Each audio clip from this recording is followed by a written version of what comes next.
Hello everyone, welcome back to my channel. I'm Riyansh Gandhi, and here we solve advanced problems using basic concepts. Today, we're going to be talking about conditional probability. So, what is conditional probability?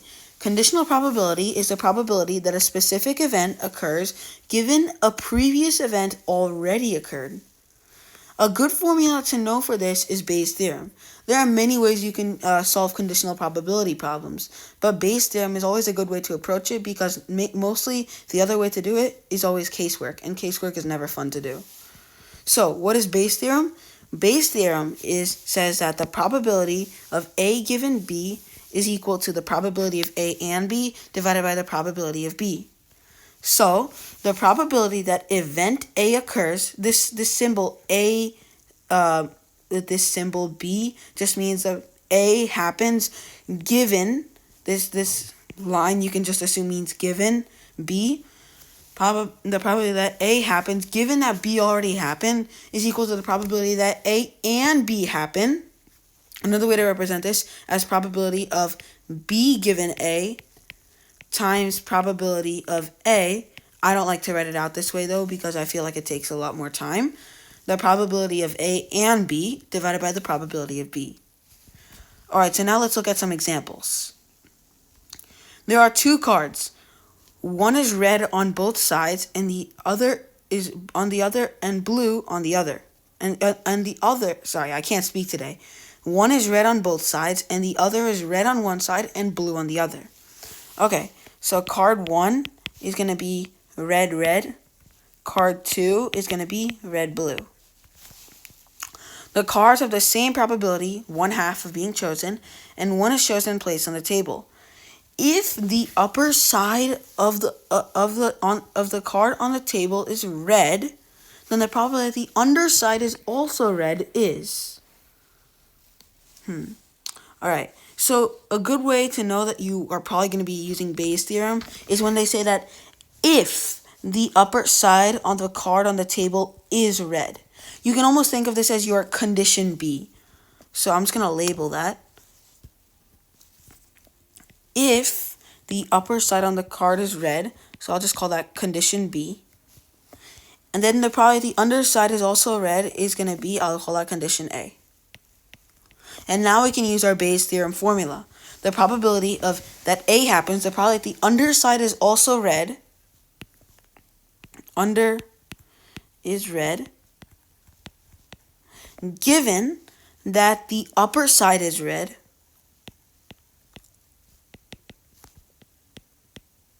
is equal to the probability that both sides are red. A and B are satisfied. Under is red and upper is red, so both are red.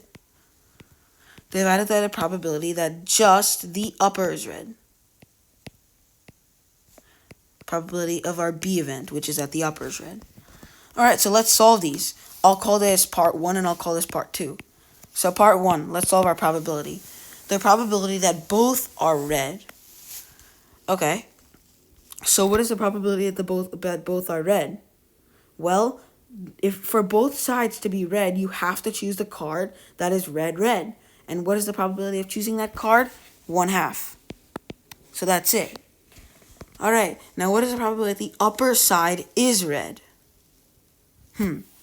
Okay, the upper side is red means that you can either choose the first, you can either choose the first card or you can choose the second card given that the one on that the face upside is red.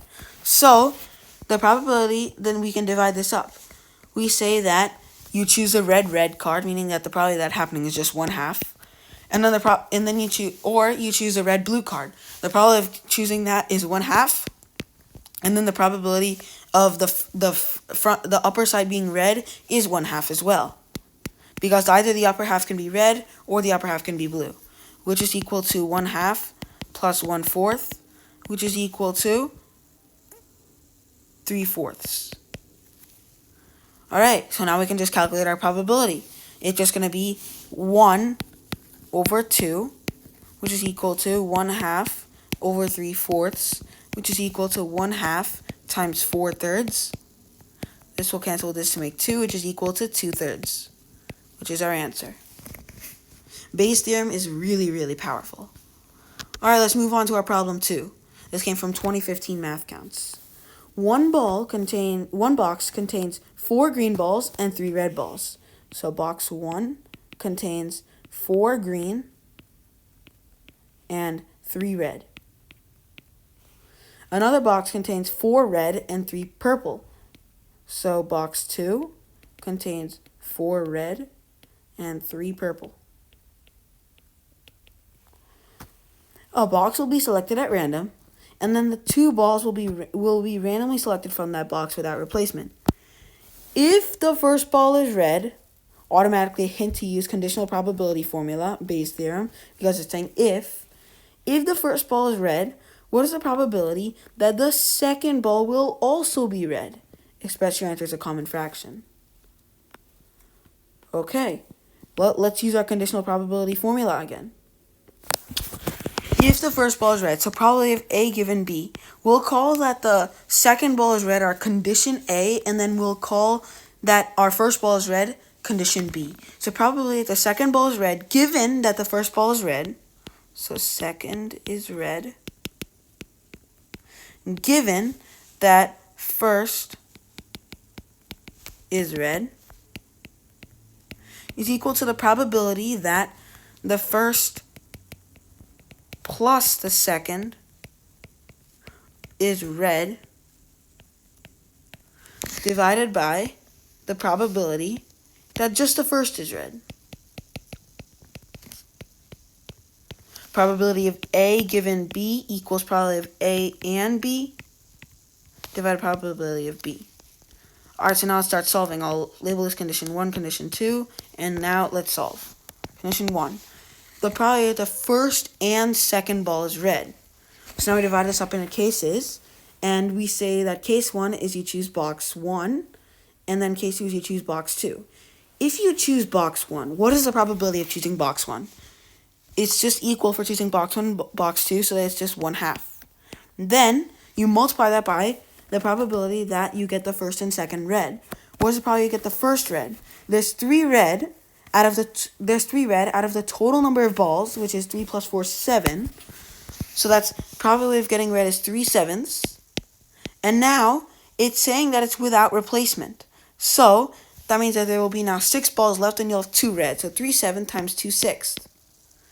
Then what happens if you choose box 2? The probability of choosing that is 1/2. Then the probability of choosing a red is 4/7. And then the probability of choosing another red is 3/6. So now we can simplify this. 2 and 2 will go away. This will go away. This will become a 2. So it's equal to 1/14 plus, how will we simplify this? This 2 will go away. This 2 will go away. This will become a 3. These 2 will cancel. You just have 1/7, which is equal to 3/14. Now let's solve condition 2, which is just that the first is red. The probability of choosing, now we divide this up again into cases, choosing box 1 and box 2. Probability of choosing box 1, 1/2. The probability that the first one is red, it's just 3/7. Then the probability of choosing box 2 is 1/2. The probability of choosing a red is 4/7. So this is equal to 1/2. You can factor out a 1/2 and you just get 3/7 plus 4/7, which is equal to 1/2 times 1, which is 1/2. Now you just solve 1/2, which is equal to 3/14 over 1/2, which is equal to 3/14 times 2, which is equal to 3/7, which is our final answer. All right, let's move on to our final problem of the day. Charles has 2 6-sided dice. One of the dice is fair, meaning that each face comes up with equal probability 1/6, and the other die is biased, so that it comes up 6 with probability of 2/3, and each of the other 5 sides has probability 1/15. Now this makes sense. 6 is 2/3, and then all other 5 sides have probability 1/15, so that adds up to a total of 5/15, which is 1/5. Or 1/3, sorry. And 2/3 plus 1/3 is 1. Total probability is always 1. We should know that. So this makes sense. All right. Charles chooses one of the 2 dice at random and rolls it 3 times. Given that the first 2 rolls are both 6s, this is already leading to conditional probability, because given that the first 2 rolls are already 6s, meaning that this has already happened, the probability that the third roll will also be a 6 is P over Q, where P and Q are relatively prime positive integers. Find P plus Q. Okay, let's use our Bayes theorem. So the probability, now let's make our conditions. Condition A is that the probability that the third roll will be a 6. And then our condition B is that the first 2 rolls are both 6s. So the probability that A happens, given that B happens, the probability that the third roll is 6, given that the first and second are 6, is equal to the probability of all 3 6 are 6, roll a 6, divided by the probability that just the first and second are 6.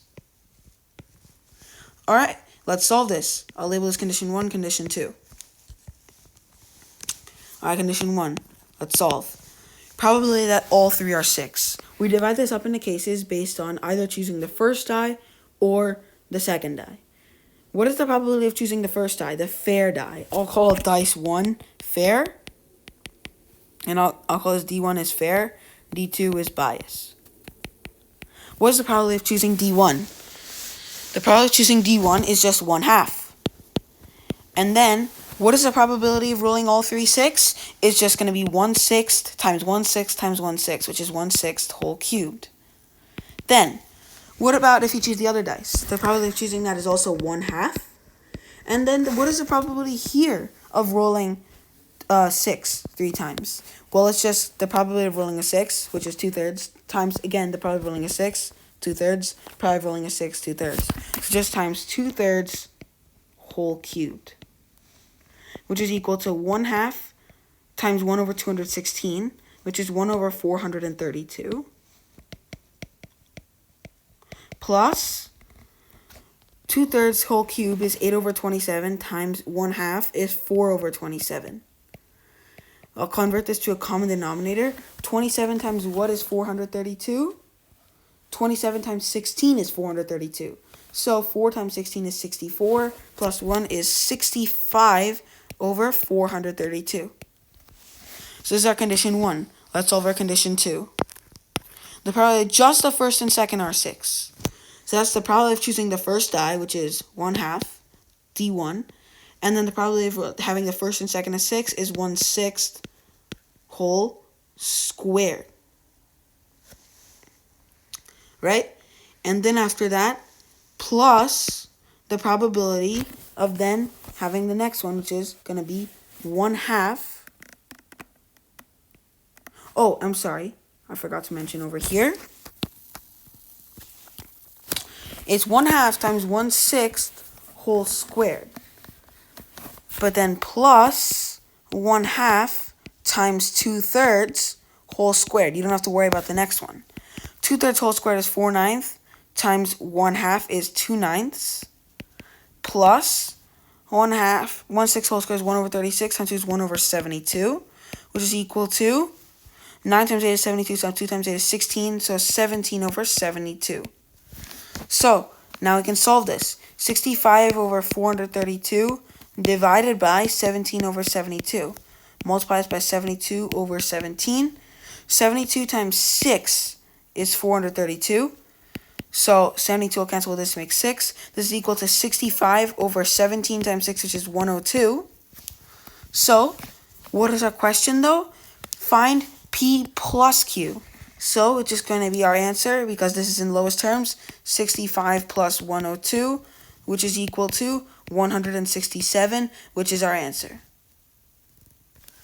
Alright, thank you for watching my video, and I will see you in the next one.